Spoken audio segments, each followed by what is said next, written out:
Good morning students. बच्चों, हम आपको इकोनॉमिक्स का third chapter poverty as a challenge पढ़ा रहे थे। बच्चों, हमने आपको बताया अपनी फर्स्ट वीडियो में कि भारत के सामने एक सबसे बड़ी चुनौती जो बनी हुई है वह है निर्धनता। निर्धनता के विषय में हमने आपको काफ़ी कुछ बताया और आगे भी अपनी वीडियो में बताएंगे। तो फर्स्ट वीडियो में हम आपको बता रहे थे सोशल एक्सक्लूजन और इनसिक्योरिटी के बारे में। इनसिक्योरिटी में हम आपको बता रहे थे कि जैसे स्वास्थ्य, साक्षरता, नौकरी न मिलना, प्राकृतिक आपदा आदि के आधार पर भी असुरक्षा को निर्धारित किया जाता है। हम जो आपको अगला टॉपिक समझाने जा रहे हैं वह हमारा पॉवर्टी लाइन यानी कि गरीबी रेखा। इसका निर्धारण किस प्रकार किया जाता है बच्चों, थोड़ा ध्यान देंगे। It is a hypothetical line for estimating poverty which is country use to measure poverty. The determination of poverty line can vary with time and place. Is general system based on income on consumptions level is used to measure poverty. एक बात हम आपको बच्चों बताते हैं कि जो निर्धनता या गरीबी का आकलन किया जाता है उसके लिए एक काल्पनिक रेखा है। इसका प्रयोग क्या है कि प्रत्येक देश गरीबी मापने के लिए करता है। निर्धनता रेखा का निर्धारण समय और स्थान के साथ अलग अलग तरीके से हो सकता है। निर्धनता को मापने के लिए आय या उपभोग स्तरों पर आधारित सामान्य प्रणाली का प्रयोग किया जाता है। दूसरे शब्दों में एक बात हम बच्चों आपको बताते हैं कि किसी व्यक्ति को निर्धन तब माना जाता है जब उसकी आयु या उपभोग स्तर पर एक निर्धारित न्यूनतम स्तर से नीचे चला जाए। जो जैसी मूलभूत आवश्यकताएं हमने आपको बताई थी, भोजन, कपड़ा, आवास, चिकित्सा सुविधाएं, शिक्षा आदि को पूर्ण करने के लिए आवश्यक होता है। मूलभूत आवश्यकताओं को पूर्ण करने के लिए आवश्यक वस्तुएं समय एवं देश के अनुसार भिन्न भिन्न हो सकती हैं। एक बात हम आपको बच्चों बता रहे हैं कि in determining the poverty line in our country food, clothing, fuel and light, education and medical requirements are considered as the main factors for sustenance. एक बात हम आपको बताते हैं बच्चों कि निर्धनता रेखा का निर्धारण करते समय जीवन निर्वाह हेतु खाद्य, कपड़े, जूते, ईंधन, प्रकाश, शैक्षिक और चिकित्सा संबंधी आवश्यकताओं आदि को मुख्य कारक माना जाता है। तो इसको हम किस प्रकार से एक्सप्लेन करेंगे, थोड़ा सा समझेंगे सभी बच्चे। देखिए बच्चों, आप अपनी वीडियो में थोड़ा सा ध्यान से देखेंगे, इसे थोड़ा सा चैप्टर को थोड़ा सा समझना है आपको कि the formula for the determining the poverty line is based on the desired calories requirements, cereals, pulse, vegetables, milk, sugar, etc. All these items meet the calorie requirements change depending on age, sex, nature of work. In India, the approved calories requirement in the rural areas in 2400 calories per person per day and 2100 calories per person in urban areas. The per capita monetary income for purchasing cereals and other calorie requirements also varies. एक बात हम आपको बच्चों अच्छे से बताते हैं कि जो अनाज हैं, आपकी दालें हैं, सब्जियां हैं, दूध है, चीनी आदि, जो ये सभी वस्तुएं कैलोरी की पूर्ति करती हैं। ये आयु, लिंग, कार्य करने की प्रकृति के आधार पर कैलोरी की आवश्यकताओं में परिवर्तित होती रहती हैं। एक बार हम आपको अच्छे से बताते हैं बच्चों, जो ये कैलोरी होती है ये ऐसा होता है कि जो आपकी कैलोरी होती है ये ग्रामीण परिवेश के हिसाब से अलग होती है और शहरी परिवेश के आधार पर अलग होती है। कि एक शहरी व्यक्ति, ग्रामीण परिवेश के व्यक्ति को कम से कम 2400 कैलोरी चाहिए और जो शहरी परिवेश के लोग होते हैं उनके लिए कम से कम जो उनकी कैलोरी है वो 2100 होनी चाहिए। एक बात हम आपको एक बार बताते हैं, the poverty line in India is assessed by the National Sample Survey Organization NSSO. It is the largest socio-economic survey organization in India. The poverty line is generally assessed every 5 years through a sample survey. एक बात हम आपको बच्चों बताते हैं कि भारत में निर्धनता रेखा का आकलन राष्ट्रीय प्रतिदर्श एनएसएस सर्वेक्षण संगठन अर्थात national sample survey organisation NSSO द्वारा किया जाता है। ये भारत का सामाजिक आर्थिक सर्वेक्षण करने वाला सबसे बड़ा संगठन है। अब हम आपको जो अगला अपना टॉपिक समझाने के लिए जा रहे हैं बच्चों, उसको आप थोड़ा सा ध्यान देंगे। देखिए, the nature and physical structure of the people living in different countries varies according to which the requirements of calorie there varies. The per capita income in each country varies. Average income per person in developed countries is higher than in developing countries and backward countries. The standard of living in Western countries is higher than in the Eastern countries. The price of essential food items are higher in developing countries. बच्चों एक बात बताते हैं कि विभिन्न देश निर्धनता रेखाओं का प्रयोग कैसे करते हैं। देखो, विभिन्न देशों में वहाँ रहने वाले व्यक्तियों के कार्य करने की प्रकृति और शारीरिक क्षमता अलग अलग होती है। उन्हीं के हिसाब से वहाँ कैलोरी बदलती रहती है। प्रत्येक देश में प्रति व्यक्ति आय अलग अलग होती है। विकसित देशों में प्रति व्यक्ति औसतन आय अधिक होती है विकासशील देशों के मुकाबले। पश्चिमी देशों में जीवन जीने का स्तर पूर्वी देशों के मुकाबले उच्च होता है और विकसित देश में आवश्यक खाद्य सामग्री की कीमतें भी ज़्यादा होती हैं। हम आपको अगला जो टॉपिक बता रहे हैं आपको बच्चों, पॉवर्टी स्टेटमेंट्स, थोड़ा ध्यान देंगे।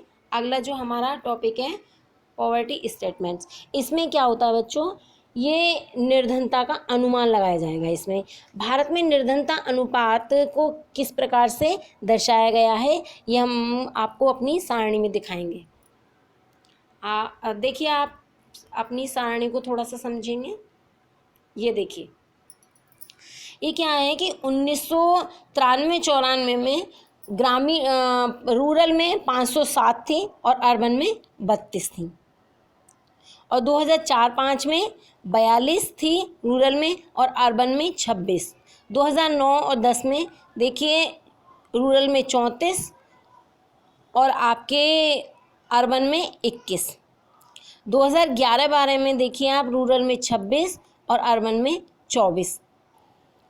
इस प्रकार देखिए, even a poverty ratio decline between 1994 and 2004-05, why did the number of poor remain at about 407 million. एक बात हम आपको बच्चों बताते हैं कि 93-94 2004-05 के मध्य निर्धनता अनुपात में गिरावट आने के बावजूद निर्धनों की संख्या में 40.7 करोड़ के लगभग ही बनी रही है। ऐसा क्यों है? देखो बच्चों, ऐसा इसका मेन कारण क्या है कि ऐसा इसलिए बना रहा, आप थोड़ा सा यहाँ ध्यान देंगे। देखो, भारत में निर्धनता में कमी की गति जो है ग्रामीण और नगरीय भारत में समान नहीं है, क्योंकि नगरीय भारत और ग्रामीण भारत की स्थिति बिल्कुल अलग है। नगरीय क्षेत्र जो होते हैं, निर्धनता में गिरावट मुख्य तौर पर रोजगार में वृद्धि, औद्योगिक क्रांति के कारण हुई है। इसी वजह से बहुत सारे लोगों का पलायन गाँव में शहरों की ओर होता है। एक बात हम आपको बच्चों बताते हैं कि ग्रामीण क्षेत्रों में निर्धनता गिरावट कृषि में आई है और हरित क्रांति के कारण आई। हरित क्रांति के कारण लोगों की आय में वृद्धि हुई है। तो ये जो निर्धनता में गिरावट आई है, इसका मेन कारण जो ग्रामीण क्षेत्र में गिरावट आई है, उसका मेन कारण हरित क्रांति आई है। अगला जो हम आपको टॉपिक समझाने जा रहे हैं बच्चों, देखिए, वेनरेबल ग्रुप्स, यानी कि असुरक्षित समूह। असुरक्षित समूह में क्या होता है? असुरक्षित समूह में देखिए, the proportion of people below the poverty line in India is not uniform among all social groups and economic classes. The social groups which are most vulnerable to poverty are the families of scheduled caste and scheduled tribes. Among the economic groups, जो हम आपको बताते हैं कि इसमें क्या है कि सामाजिक समूह और आर्थिक वर्गों में एक समान नहीं है। सामाजिक समूह निर्धनता के प्रति सर्वाधिक असुरक्षित हैं। वे जैसे अनुसूचित जाति, अनुसूचित जनजाति के परिवार होते हैं। आर्थिक समूह में सबसे अधिक असुरक्षित समय ग्रामीण कृषि श्रमिक परिवार और नगरीय में अनियत या अनिश्चित मजदूर परिवार होते हैं। एक बात हम आपको बताते हैं कि इसी प्रकार नगरीय क्षेत्रों में जो 34% अनियत या अनिश्चित मजदूर निर्धनता रेखा के नीचे हैं। लगभग 34% अनियत, ये जो अनिश्चित कृषि श्रमिक ग्रामीण क्षेत्र में और 29% अनुसूचित जातियों में भी निर्धन है। देखो बच्चों, थोड़ा सभी बच्चे ध्यान देंगे कि जो सामाजिक समूह हैं, समूहों के अतिरिक्त परिवारों में भी आय से संबंधित असमानता होती है। निर्धन परिवारों में सभी लोगों की कठिनाइयों का सामना करना पड़ता है, लेकिन कुछ लोग दूसरों से अधिक कठिनाइयों का सामना करते हैं। कुछ मामलों में महिलाएं, आपकी वृद्ध लोग और बच्चियों को भी ढंग से परिवार के उपलब्ध संसाधनों तक पहुंच से रोका जाता है। ये इसके बारे में बच्चों हम आपको एक स्टोरी समझाएंगे, तब आपको थोड़ा अच्छे से समझ आएगा। देखिए बच्चों, हम अपनी स्टोरी में आपको इसमें बताया स्टोरी ऑफ शिवरमन। इसमें इस स्टोरी के माध्यम से आपको पता चलेगा कि वृद्ध लोग और बच्चियों को जो ढंग से परिवार के उपलब्ध संसाधनों की पहुंच से रोका जाता है, आय में असमानता क्यों होती है। देखिए शिवरमन की कहानी स्टोरी सुना रहे हैं हम आपको, थोड़ा ध्यान देंगे सभी बच्चे। देखिए जो शिवरमन है, तमिलनाडु के करूर कस्बे के निकट एक छोटे से गाँव में रहता है।